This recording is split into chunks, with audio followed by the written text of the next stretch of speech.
speaking with Chuck Witrowski of Baum Boulevard Automotive. Chuck, can you tell us why you decided to host the Green Gathering here today? Well, it's all about education. I want to get the information out to my customers and the general population. And one of the things that we were trying to do here is to get people who have actual experience with vehicles that run on alternative fuels so that people can actually ask them what their experience is, rather than rely on some of the stuff that's in the media that's pretty confusing to most people.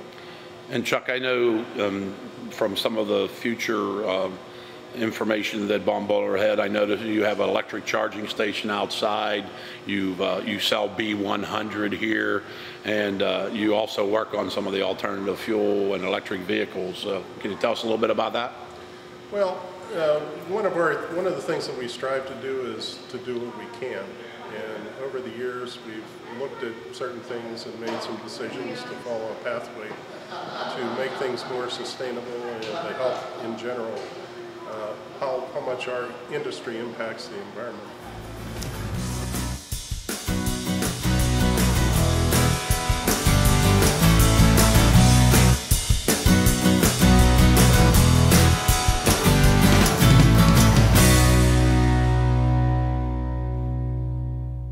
Here with Ela Norbash of the Charge Car Project at CMU. Ela, I noticed you brought your new Tesla EV here today to the Green Gathering. Can you tell us a little bit about your Charge Car Project and the Tesla? Sure thing, I'm glad to. The Green Gathering was a wonderful event, by the way, and we're really happy to be associated with it. The Charge Car Project is really about empowering the community to help make better decisions about the future of transportation. And one great path people should consider are electric cars, especially if they have short commutes or maybe if they have multiple cars in their family. One of them could be all electric, and then for that car, for all the short trips, they just don't use a drop of gasoline. The Tesla that I brought is a nice example because it's sort of the example of a car that's all electric but has quite nice range. This one goes about 275 miles on a charge.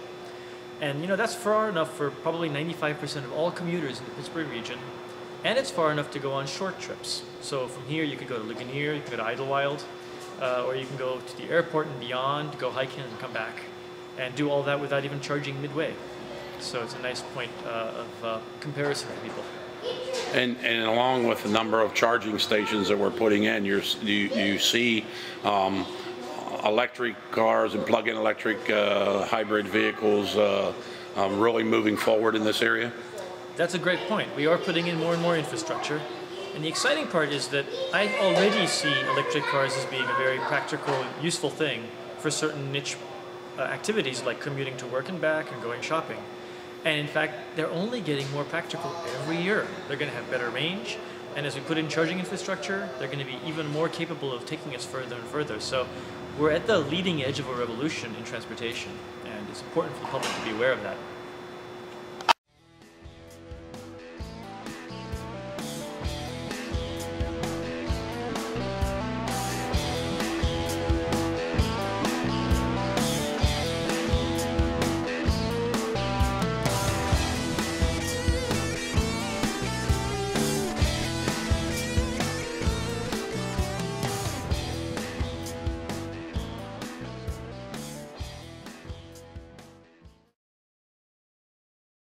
We're here today at Baum Boulevard Automotive for a Green Gatherings event put on by the Allegheny Front. We're here with Jennifer Jordan of Allegheny Front. Jennifer, can you tell me a little bit about the Allegheny Front? The Allegheny Front is a radio program that's been on the air for 20 years. We're a weekly program that looks at environmental issues that are important to the people in our region. And what was the purpose of your Green Gathering event today? We've had several green gatherings, and the idea is to invite the public to engage about issues that we talk about on the air. Things like energy, vehicles, transportation, things that are important to them, and learn some more about the different options that are there. And I noticed we have a number of different types of alternative fuel vehicles here.